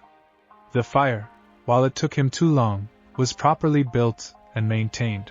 She settled into a watching position, her body completely still, her senses extended. She would not interfere unless absolutely necessary. This was his trial, his test, his chance to prove himself. But if anything tried to kill him, it would have to go through her first. The hunt had begun, but she was not the hunter this time. She was the guardian, watching her claim prove his worth, and she had every confidence he would succeed. Morning came with mist rolling through the valley like a living thing. Naruto woke shivering, his fire reduced to embers. He quickly fed it more wood, coaxing it back to life, then checked his snares.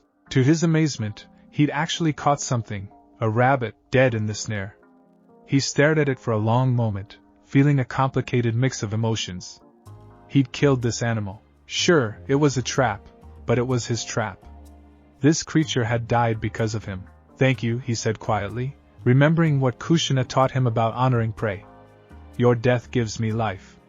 I won't waste it." Preparing the rabbit was messy and awkward. He'd watched Kushina demonstrate the process, but doing it himself was different. He made mistakes, wasted some of the meat, but eventually managed to produce something edible. The meat roasted over the fire tasted better than anything he'd ever eaten, probably because he'd earned it. Day 1 was about establishing routine. He improved his shelter, scouted the area for better water sources, reset his snares, identified edible plants, and mapped out the valley in his mind. Every moment was spent learning, adapting, surviving. Day 2 brought challenges. A mountain lion discovered his camp during the afternoon. Naruto had been gathering firewood when he heard the growl, low and threatening. He turned to see the big cat crouched on a rock above his shelter, golden eyes fixed on him with predatory intent. His first instinct was to run. But Kushina's training kicked in. Never run from predators, it triggers chase instinct. Instead, he made himself look bigger, spreading his arms and his jacket. He made noise, shouting and banging his knife against the rock. He threw stones, not trying to hit the cat but to convince it he wasn't prey. The lion watched him for what felt like hours but was probably only minutes. Then, with a dismissive flick of its tail, it turned and padded away. Apparently, Naruto wasn't worth the effort. His legs nearly gave out from relief. His first real encounter with a dangerous predator, and he'd handled it without needing rescue. The triumph he felt was indescribable. That night, as he sat by his fire eating more rabbit and some edible roots he'd found, Naruto reflected on how much he'd changed in just 3 days. 3 days ago, he'd been an academy failure. Now he was a genin who'd survived alone in hostile territory. Day 3 arrived with rain.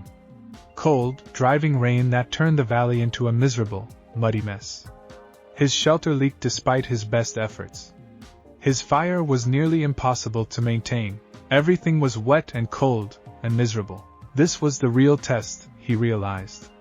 Not the skills or the knowledge, but the mental fortitude to keep going when everything was terrible. To not give up, to not hit that beacon and call for rescue, to push through discomfort and frustration and fear. He spent the day huddled under his shelter, maintaining a small fire, eating cold rations because cooking was too difficult in the rain. He practiced his chakra control exercises to pass time and stay focused. He reviewed everything Kushina had taught him, cementing it in his memory.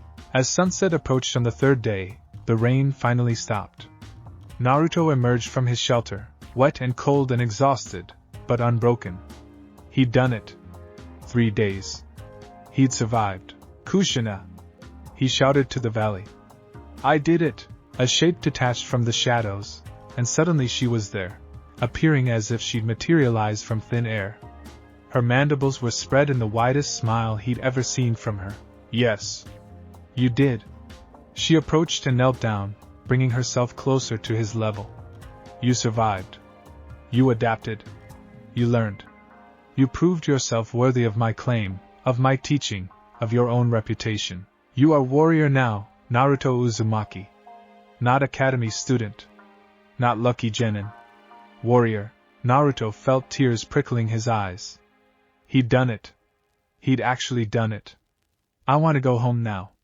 And take the longest, hottest bath in the history of baths. Kushina's laugh echoed through the valley, a sound that was alien but somehow joyful. Yes. We go home. But first, she pulled out a small device and spoke into it. Kushina to Konoha. Trial complete. Naruto successful. Returning tomorrow morning. All is well. Then she started a proper fire, one that blazed with warmth and light, and produced food from her pack. Real, hot, delicious food. As they ate together, she told him, tomorrow, when we return, there will be ceremony. Small one, just for us, but important. You will receive mark of Dark Blade Clan. Shows you are my claimed apprentice officially. Are you ready for this? What kind of mark? Naruto asked warily. Tattoo. Traditional design, placed here. She touched his left shoulder, where it can be concealed but is still visible to those who should know. Is permanent. Is commitment. Once marked, you are officially under my clan's protection. Any Yautja who encounters you will know you are claimed, and they must honor that or face me. Naruto thought about it. A permanent mark, binding him to an alien clan, declaring him as Kushina's claim. It was a big step. But then again, everything about the last week had been a big step. Okay, he said. I'm ready. Good. Then tomorrow, you become more than genin. You become Darkblade Apprentice. You become mine in truth. And we begin real training. Real training? What have we been doing this whole time? Kushina's mandibles clicked with amusement. Foundation. Basics. Now we build on that foundation. Now you learn to truly hunt. Now you learn to be legendary. As they sat by the fire, Naruto looked up at the stars and felt something he never felt before, contentment. He had purpose. He had someone who believed in him. He had proven himself. The path ahead would be hard. He knew that.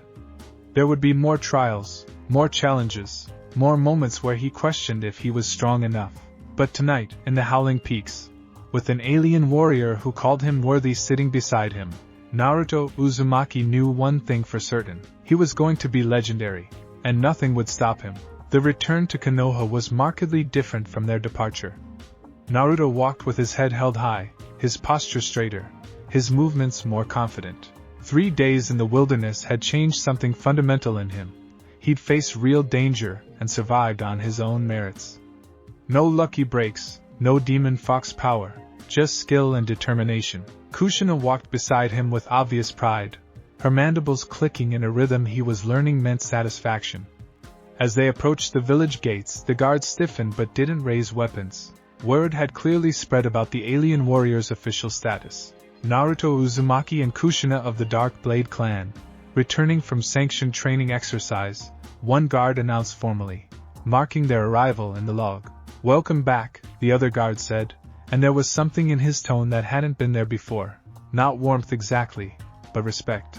Or at least the absence of hostility, which for Naruto was practically the same thing.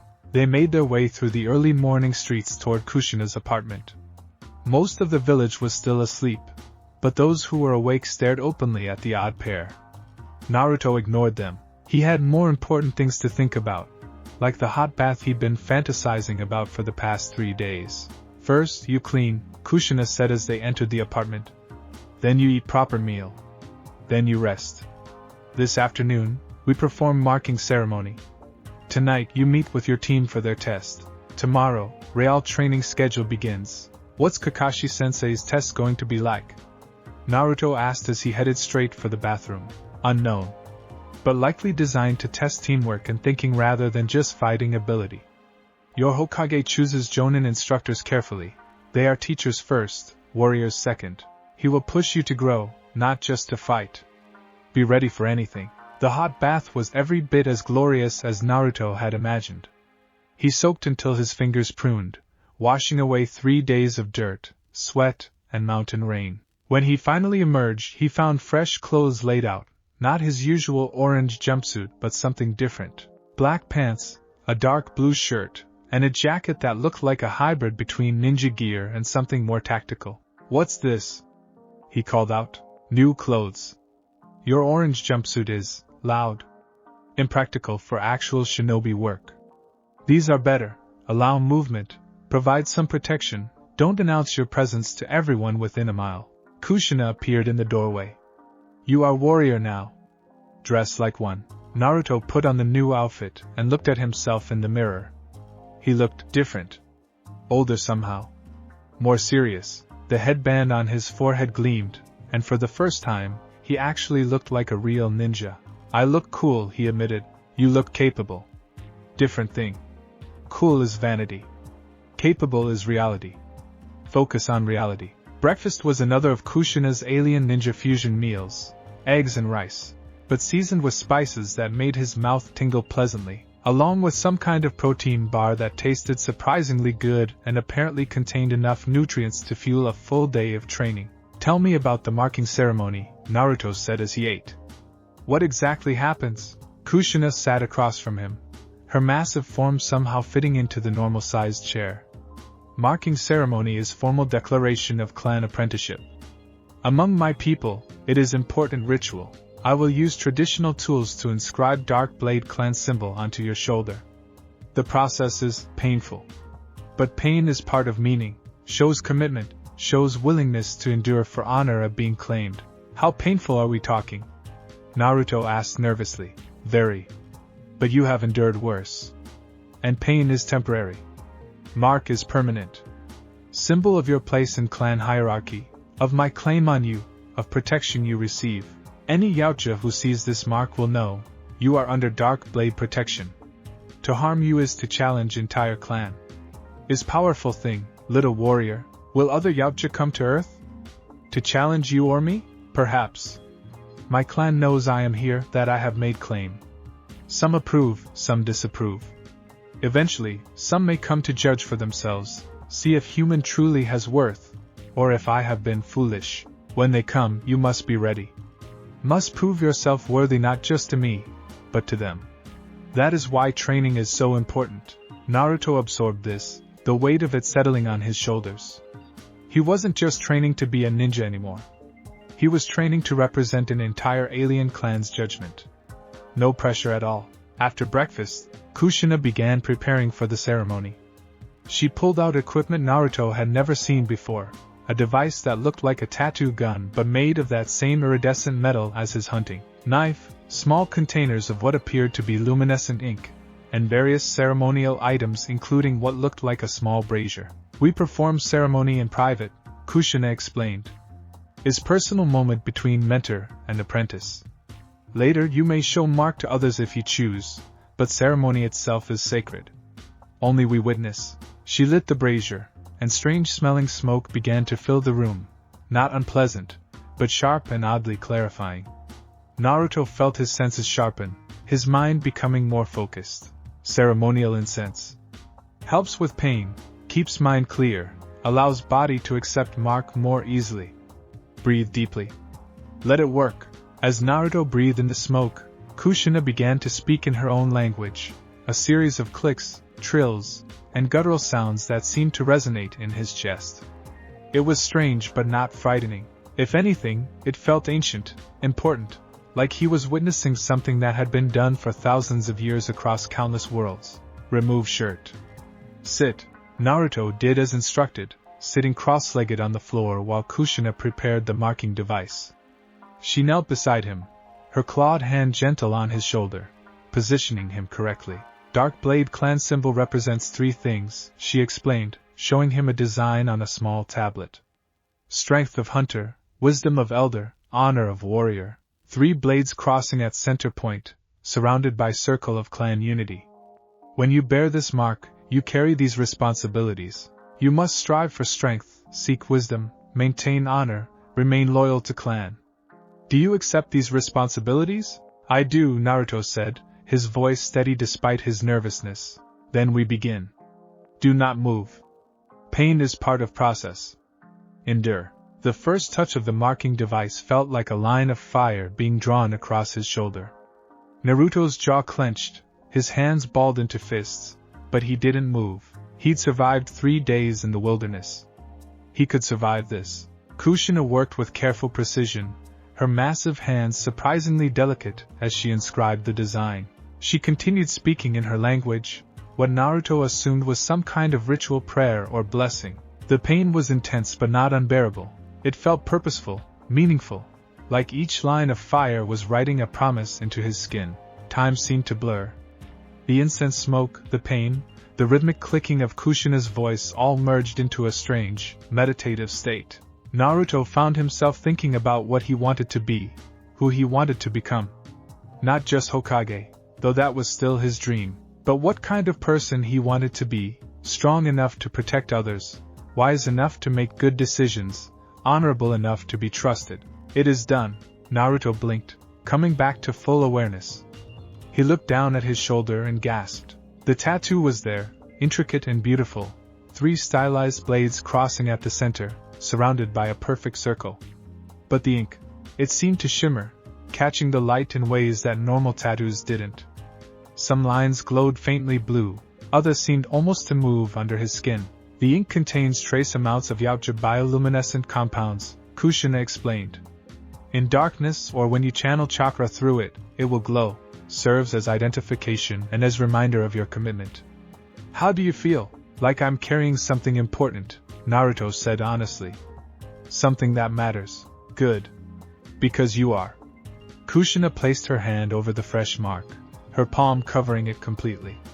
By the traditions of the Dark Blade clan, I mark you as mine, my apprentice, my claimed, my responsibility. Your victories are my pride, your failures are my shame, your death would be my dishonor.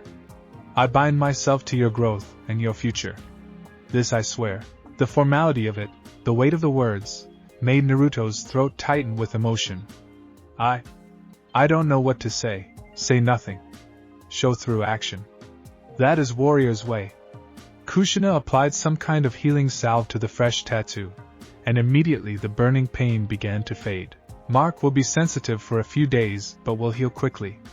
Keep it clean, do not cover it constantly. Needs air to heal properly. And wear it with pride. You have earned it. Before Naruto could respond, there was a knock at the door. Kushina's head tilted, her senses identifying the visitors. Your Hokage. And another. Old, powerful chakra signature. Dangerous but controlled. She opened the door to reveal Hiruzen and, surprisingly, Jiraiya of the Sannin. The legendary ninja's eyes widened when he saw Kushina, and even more when they landed on Naruto's fresh tattoo. Well, Jiraiya said with a low whistle. That's certainly something you don't see every day. An alien warrior marking a Jinchuriki as her apprentice. And here I thought my research was comprehensive, Jiraiya, Hiruzen said with a warning tone. We discussed this. Right.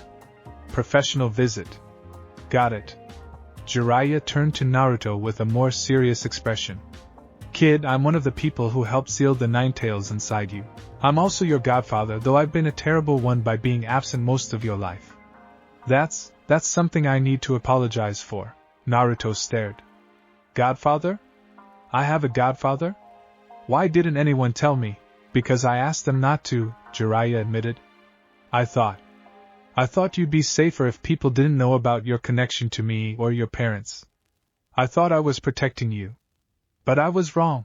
I was a coward who ran from responsibility. I'm sorry, Naruto. My parents? Naruto's voice cracked. You knew my parents? Hiruzen sighed heavily. Naruto, there's a lot we need to tell you. Things I should have told you years ago. But with recent events, he glanced at Kushina, it seems secrets are becoming harder to keep. Perhaps that's for the best. Your father, Jiraiya said, his voice gentle, was Minato Namikaze, the fourth Hokage. Your mother was Kushina Uzumaki. He paused, looking at the Yaoja warrior with an odd expression, which makes the fact that you chose that name interesting. Alien-san. Kushina's mandibles clicked. I did not choose randomly. I researched the child's history when I decided to make my claim. His mother was warrior by all accounts, strong, fierce, protective. I honored her memory by taking her name when I revealed myself. Seemed appropriate. Naruto felt like the world was tilting. The fourth Hokage was my father? Why didn't anyone tell me? Why did everyone treat me like trash if my dad was a hero? Because your father had enemies, Hiruzen explained. If they knew you were his son, they would have targeted you. We kept it secret to protect you. But you're right to be angry. We should have told you sooner, should have given you the choice to know your heritage. And the Nine Tails? Naruto demanded. My dad put it in me? Your father sacrificed his life to seal the Nine Tails in you because he believed in you, Jiraiya said. He believed you could control its power, use it to protect the village. He saw you not as a prison but as a hero in waiting. His last words were about how proud he was of you, how much he loved you. Naruto felt tears streaming down his face before he even realized he was crying. All his life he'd wondered about his parents, wondered why they'd abandoned him. And now to learn his father had been the village's greatest hero, that he died protecting everyone including his own infant son. A large hand settled on his shoulder, his unmarked shoulder, careful of the fresh tattoo. Kushina's voice was surprisingly gentle. Your parents gave you great gift and great burden, power to be legendary, but also responsibility to be worthy of that power. They believed in your potential. So do I. So does your godfather, now that he has stopped being coward and returned. So does your Hokage. All that remains is for you to believe in yourself. I'm sorry I wasn't there, Jiraiya said, kneeling down to Naruto's level. I'm sorry you grew up alone, hated, without knowing the truth. But I'm here now, and if you'll let me, I'd like to be part of your life. To teach you, to help you, to be the godfather I should have been from the start.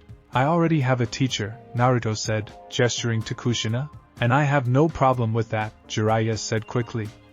I can see she's done more for you in a few days than I did in 12 years. I'm not trying to replace her. I want to be there for you, in whatever way you'll let me. Naruto wiped his eyes, trying to process everything. His father was the fourth Hokage. His mother was Kushina Uzumaki. He had a godfather who was one of the legendary Sannin, and he had an alien warrior who'd marked him as her clan apprentice. His life had gone from lonely orphan to complicated beyond belief. Okay, he said finally. Okay. You can be part of my life. But you have to prove yourself. Like Kushina made me prove myself. I'm not just going to accept you because of blood or responsibility. You want to be my godfather? Earn it. Jiraiya's smile was sad but genuine. Fair enough, kid. More than fair. I'll earn it. I promise. Hiruzen cleared his throat. There's another reason we came today. Kakashi has requested to move the Jonin test to this evening instead of tomorrow morning. Something about wanting to observe how Naruto performs after his trial. Also, the council wants to meet with both you and Kushina again. There are concerns about the marking ceremony. Let them be concerned, Kushina said flatly. Mark is done. Cannot be undone. Naruto is officially Dark Blade apprentice now. If council has problem with this, they may take it up with me. I will explain very clearly why their concerns are irrelevant. I figured that would be your response, Hiruzen said with a hint of amusement. Nevertheless, politics must be navigated. We meet tomorrow morning. For now, Naruto, focus on your team test. Jiraiya and I will handle the council. After they left, Naruto sat in silence, his mind reeling. Kushina gave him space, busying herself with cleaning up the ceremony items. Finally she spoke. Your father was legendary warrior. Hero of village. This is honor and burden both. People will expect much from you. Will compare you to him constantly. will judge you by his standards. This is unfair but unavoidable. How will you handle it? Naruto looked at the fresh mark on his shoulder, then at Kushina. By being myself. My dad was great, and I'm proud to be his son. But I'm not him. I'm Naruto Uzumaki, apprentice to an alien warrior, Jinchuriki of the Nine Tails, future Hokage. I'll make my own legend. Kushina's mandibles spread in a fierce, proud smile. Perfect answer. Never lose that spirit, little warrior. Now, rest for a few hours. Tonight you show your team what you have learned.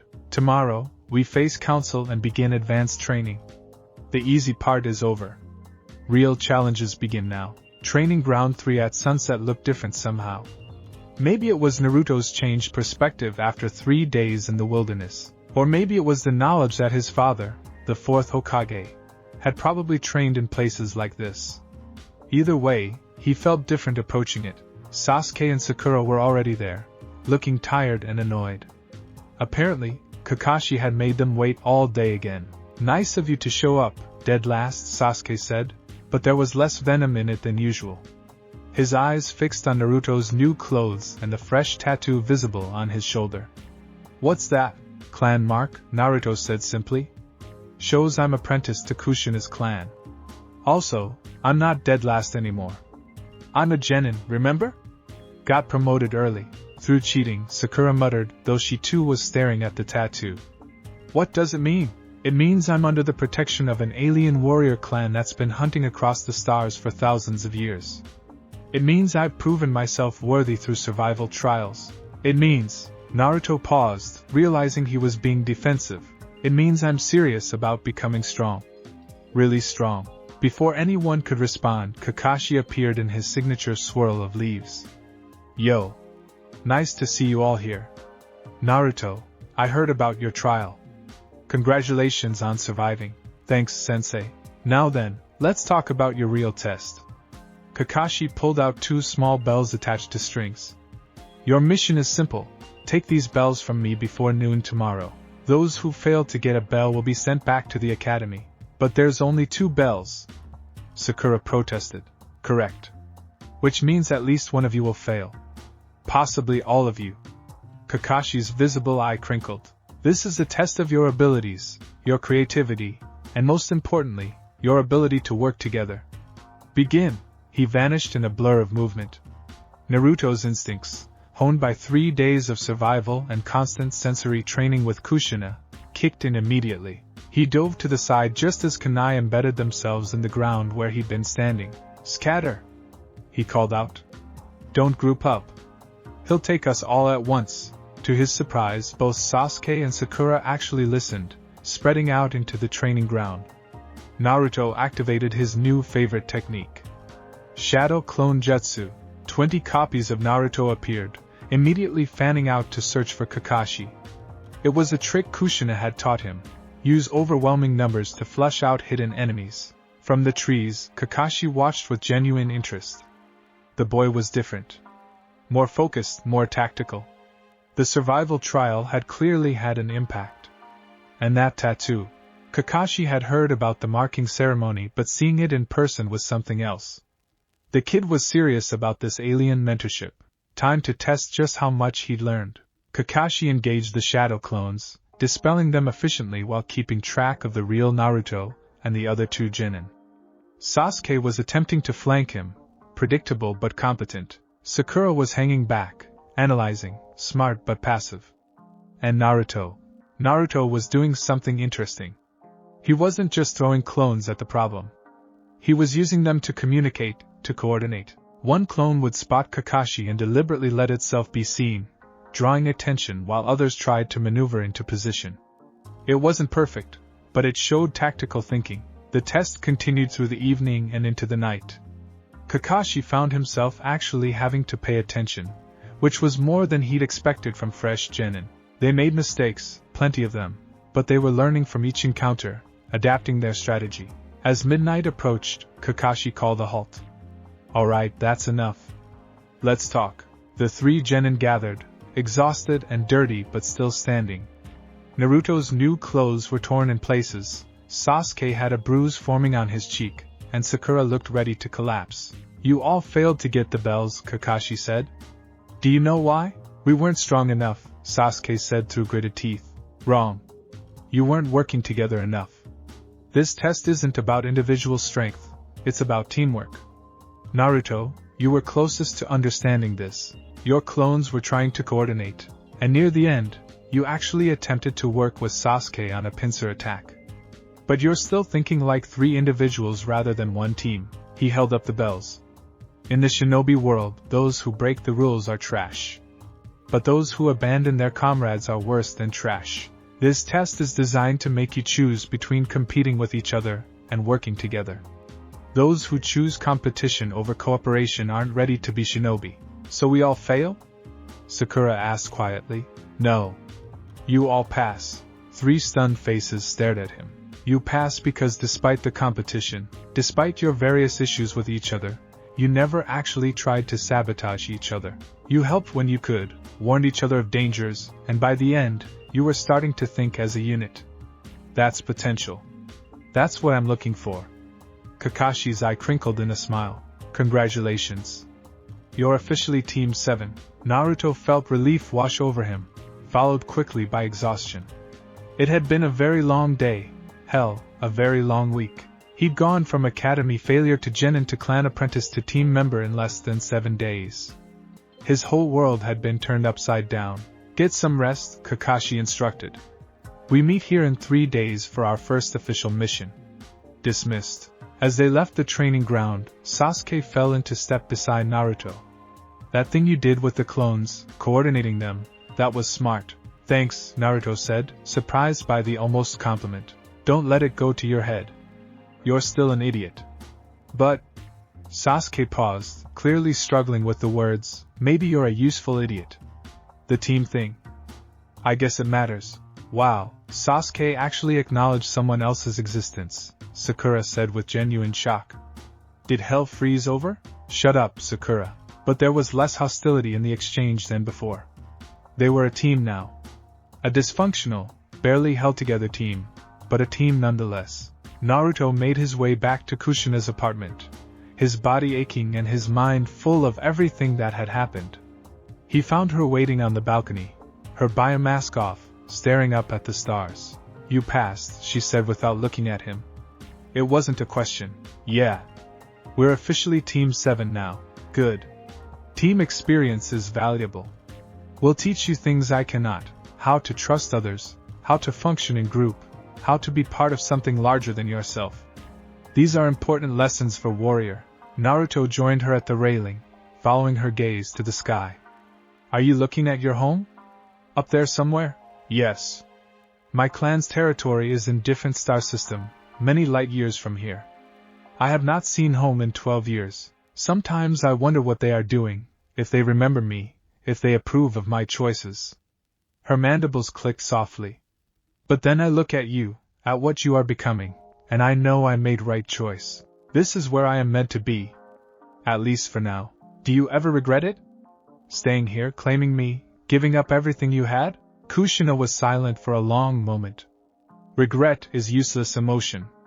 I made choice with full knowledge of consequences. I chose you, chose this path, chose this challenge. Whether it was right or wrong decision will only be known in future, when I see what you become. For now, I am content with my choice. Are you? Do you regret accepting my claim? Naruto looked at the mark on his shoulder, barely visible in the dim light, but still there, permanent and meaningful. No. No regrets. You've given me more in a week than anyone gave me in 12 years. You make me want to be better, stronger, worthy of being claimed. That's everything I've ever wanted. Then we are both content. Good. Tomorrow will bring new challenges. Council meeting will be difficult. They fear change, fear unknown, fear losing control. We must show them that our partnership benefits village, not threatens it. You will need to be strong, speak truth, show them who you really are.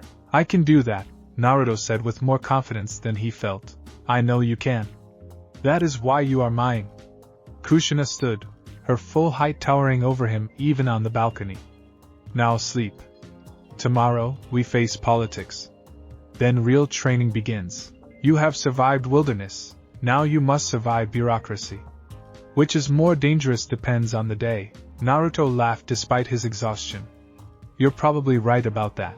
As he lay in bed that night, Naruto thought about everything that had changed. He had a father he could be proud of, a mother whose name honored his mentor, a godfather who wanted to make amends, a team to work with, and a mark that declared him worthy of an alien clan's protection.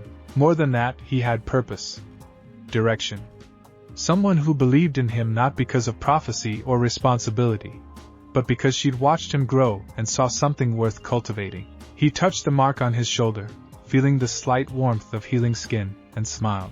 Tomorrow would bring the council meeting, with all its political complications. Then would come the real training, the advanced techniques, the path to becoming legendary. But tonight, Naruto Uzumaki, genin of Konoha and apprentice to the Dark Blade clan, simply slept, the deep, dreamless sleep of someone who had proven themselves worthy and knew, without question, that they belong. The hunt was just beginning, but he was ready.